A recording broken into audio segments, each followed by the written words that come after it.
Greetings and blessings, dear friends in the Spirit 111. It's Eddie Louisi. How are you? How was your week?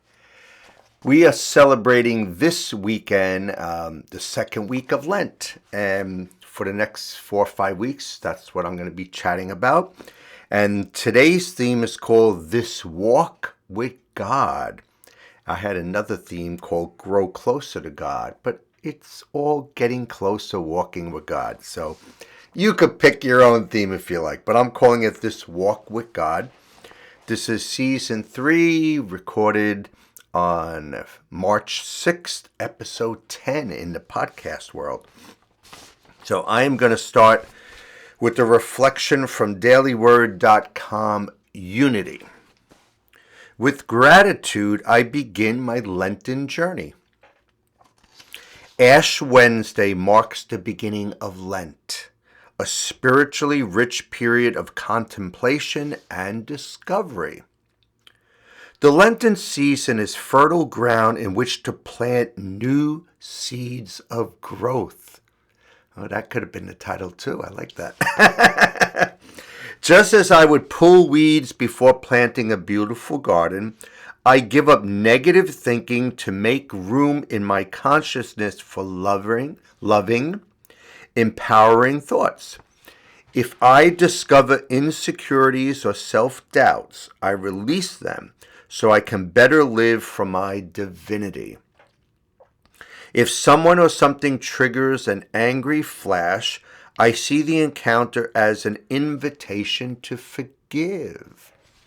How many times has that happened to you? Instead of getting angry, say a prayer for that person and forgive them.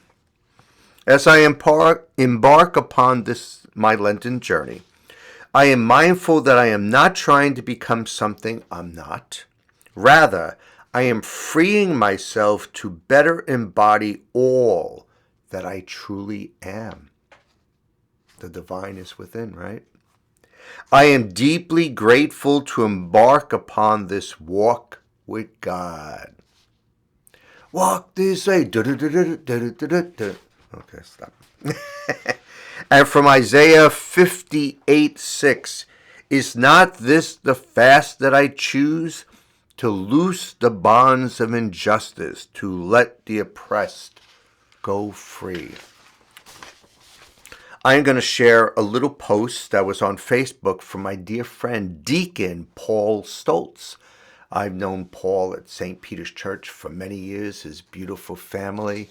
His daughter used to babysit our kids, and he just recently became a deacon. I don't know if he already had his 1-year anniversary or not, but this is what he wrote, and I'm going to share it. This Wednesday, March 2nd, was Ash Wednesday, and so begin Lent 2022. Lent is a time for us to do penance. Many see that word as punishment, but what it really means is taking action to change our hearts and grow closer to God. The church recommends 3 ways to do this. Now, he's a deacon in the Catholic Church, right? But remember, friends in the Spirit 111, we're all denominations, all faiths, all religions, all spirituality. So it's nice to take little snippets from different places. And if it works for you, use it. And if it doesn't, say thank you or no thank you. Number 1, fast. We go to something like, not speak fast, though. It's something, sorry. I thought I had to speak fast. I know, wasn't that funny? Sorry. Fast. We give up something we like, and that will make us a little uncomfortable. We do this to remind us that God is our priority. Now, all my dear friends out there, especially you, Sherry, can't give up my coffee. I love my coffee.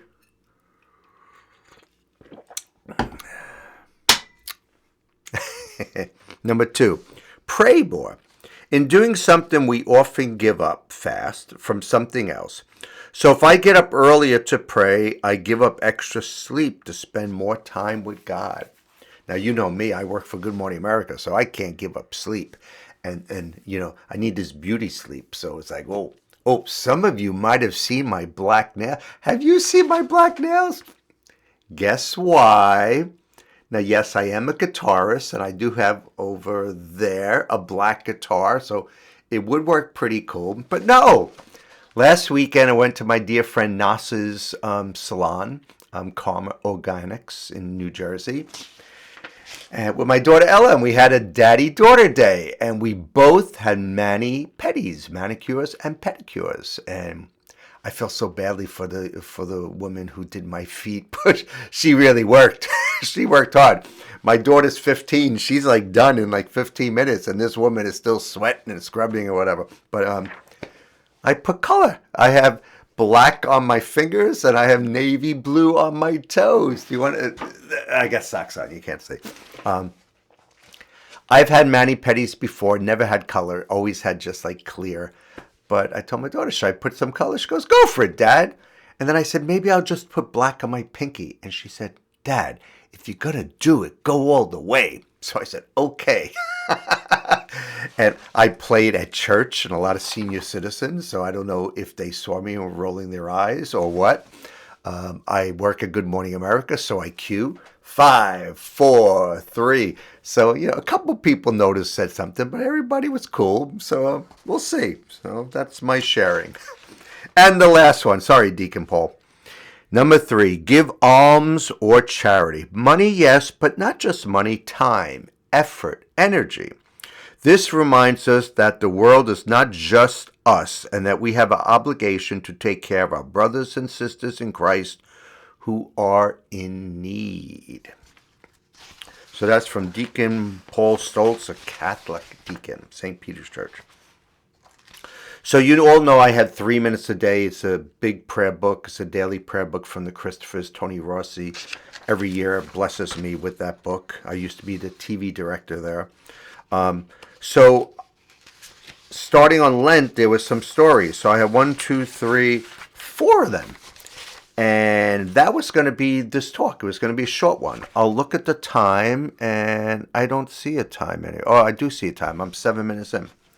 If I feel as though I want to share more, I might share with this book, 7 Secrets to a Blessed Life. We'll see. Let's finish this, and we'll see where we're at. And if not, I'll do that 7 Secrets another time. Lent for Catholic Teens. Catholic author and speaker Katie Prejean McGrady is trying to help young people nurture their relationships with God by helping them have a spiritually fruitful Lent. She and her husband Tommy co-wrote a short book of reflections called Lent, One Day at a Time for Catholic Teens. Like I said, if you're not Catholic, that's okay. We could always learn something. We could always get something from other religions or other spiritualities. So I hope you're still with me.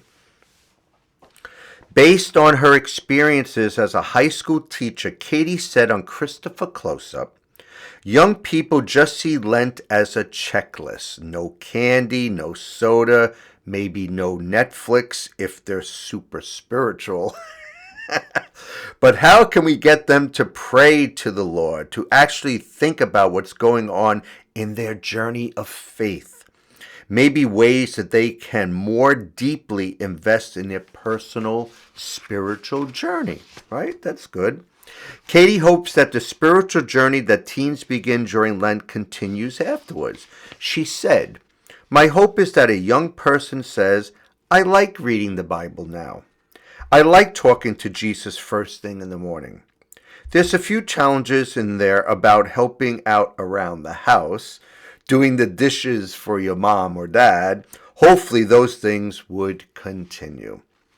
From Proverbs 22:6, train children in the right way, and when old, they will not stray.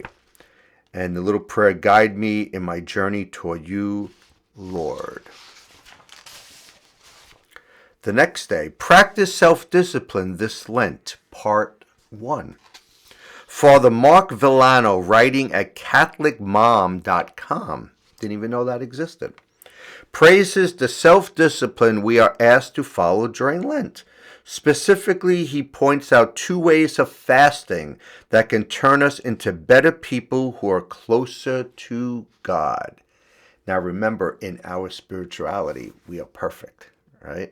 So he's talking about the humanness, right? In this skin, in this shell, how we could be better and closer to God. First, we can fast from things we enjoy, huh? Such as certain types of food or entertainment. Father Villano writes, we remove these for a while so that when they return, we have a new appreciation for them. We become more grateful for the good things we have. Okay, makes sense. We also become more aware that others may not have things that we take for granted. Yes. We have a greater awareness of the needs of the world around us. And let me just pause a second. This war in Ukraine with Russia, with Putin. And my wife and I, we wake up every day and we have discussions. It's like we have a house, we have a bed, we have windows, doors, heat, water, toiletries. We just have so much, and there are people out there that don't. So be grateful for what you have and pray for those who are hurting. And I read a lot of reflections and posts, and I go to church and I hear sermons, and everyone is praying for Ukraine, and so am I. But I'm also praying for the people of Russia because they're hurting also with all these sanctions, and there are thousands that are protesting and being put in jail because they don't want this war either. And not that I pray for Putin for his success in this, but I pray for his heart to stop this, or to be stopped somehow by others. So that's what Friends in the Spirit 111 is about. We pray for everyone, and so my heart goes out to everybody that's hurting. Ukraine, Russia, the surrounding areas, families in other countries that have relatives, friends. So my prayers are for everybody. Blessings to all. Also, we can fast from things that are bad for us. We fast from junk food or unhealthy substances. We fast from bad habits. Some psychologists say that an optimal time for developing a new habit is 30 to 40 days. Lent becomes the perfect time for changing patterns in our lives that are ultimately destructive. But what about fasting from behaviors or attitudes that stunt our spiritual growth? More on that tomorrow. And you don't have to wait tomorrow because I'm going to turn the page and read it right now. But before I do, from Zechariah 8:19, the fast of the 4th month and of the 5th shall be seasons of joy and gladness. And the prayer is, Father, help me to grow in self-discipline. Part 2, practice self-discipline this Lent. Fasting from material things is one aspect of Lent, but we can practice also self-discipline regarding negative habits and behaviors. Writing at CatholicMom.com, Father Mark Villano asks, what do we need to fast from? From our pettiness or our judgmental attitudes? Our envy or desire for revenge? Do we need to fast from our procrastination or all those things that waste so much of our time and rob us of life? If you choose to remove something destructive from your life, you must replace it with something healthy, adds Father Villano. Removing something leaves a void. If you don't fill it with something else, then after Lent, the same old unhealthy stuff will fill the void again. Now that's what he says. I'm not sure that's right, but I'm sharing what he says. And in our mindfulness and in the different talks and reflections that I have given, that I have read to slow down, stay in your lane, sometimes I feel if you remove something and you have a void, well, that's good too. That void could just be nothing, could just be peace, could be quiet, could be taking a walk, could be sitting on your couch, laying in your bed, sitting in your deck if you have a deck or a porch. So I don't always agree with every reading, right? But I still feel like there's something in every reading reflection. And if you get something out that I don't, that's great. If I get something out of it that you don't, that's great. If we all get the same thing out of it, okay. Fast from something destructive and feast on something constructive, something holy. Fast from procrastination and feast on action. Fast from worry and feast on prayer. Fast from isolation and feast on friendship. When Easter comes, our hearts will be renewed, ready for the feast. And from Ephesians 4:22 and 24. Put away your former way of life and clothe yourself with the new self. May my fasting lead to feasting, Creator. And if you're perfect, that's great. Don't change if you're perfect. I love you just the way you are. Hey, don't go change. Okay, I'm a little corny today. I'm looking at the clock. I'm already at 15 minutes, so I am not going to read this book today. This is my last one. I'm going to do my little wrapping up, and I'm done. A time to serve, also from 3 Minutes a Day to Christopher's. Lent is often characterized as a time to give up something, but another form of sacrifice involves service to others, being attentive to one's neighbors and seeing in them the Christ we claim to follow. It is no use to say that we are born 2,000 years too late to give room to Christ, wrote the late Dorothy Day, founder of the Catholic Worker Movement. Christ is always with us, asking for room in our hearts. I love that. Day further suggested that we can do for Christ now what those who knew him in the days of his flesh did. It is with the heart of anyone in need that Jesus longs for shelter. And giving shelter or food to anyone who asks for it or needs it is giving to Christ. Remember the song, the prayer, Christ has no body now but yours. Your hands, your feet on earth are yours, right? We are Christ. Christ dwells in us, the light, the love of Christ. And Jesus was a historical name, right? Jesus, the Christ. And I've said this before, and I'm going to say it again. And I guess this is part of my wrapping up too, but I still have more to do. For Christians, right? Jesus was born, was on this earth 2022 years ago, right? But what happened before that? This world is billions of years old. Do we think that God didn't care for those people too? Of course not. So Christ, the Christ conscious, was here the first day that this earth was created. And the Christ consciousness is still now, right? Christ died a long, long time ago, but we're still praying and thinking and doing his ways. So that Christ consciousness is forever, eternal. And so are we. I know we have this human shell, and we're on earth for 60, 70, 80, 90 years. Some people believe in reincarnation. I don't know. I have no idea. But whatever amount that this human body is on earth, we were before and we are after. We're eternal beings, just like God, just like Christ. Dorothy's Day's life was a constant Lenten observance. Working in New York's Bowery, she and her helpers daily fed the hungry, clothed the naked, and reached out in love to those who are most in need. This year, let your own observance of Lent embrace the concept of service to those around you. And the prayer and the Bible quote from Matthew 25:40, just as you did to the least of these, you did for me. And the little prayer, Jesus, renew my desire to serve you in others. Okay, so I'm at 19 minutes.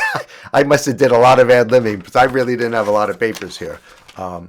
So we call this walk with God. We are always walking with God. We are constantly walking with God. Some people think you need to go to a church. Some people think you need to say a certain prayer, a certain rosary, a certain meditation.